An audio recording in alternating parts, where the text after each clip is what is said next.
குலதெய்வத்தை எப்படி நீங்கள் வீட்டுக்கு அழைக்கணும், உங்கள் குலதெய்வ பார்வை இல்லை, குலதெய்வ கோயிலுக்கு போக முடியல, குலதெய்வ கோயிலுக்கு போகிறதாக இருந்தால் ஏதோ தடையாகவே இருக்குது, ரொம்ப தடை தாமதமாகவே இருக்குது, பொருளாதாரத்தில் பிரச்சனைகள் வந்துக்கிட்டே இருக்குது அப்படின்னா,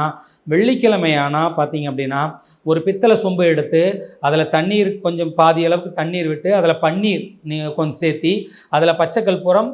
ஏலக்காய் அதில் சேர்த்து வாசனை திரவிய பொடிகள் வாசனை நிறைந்து இருக்கக்கூடிய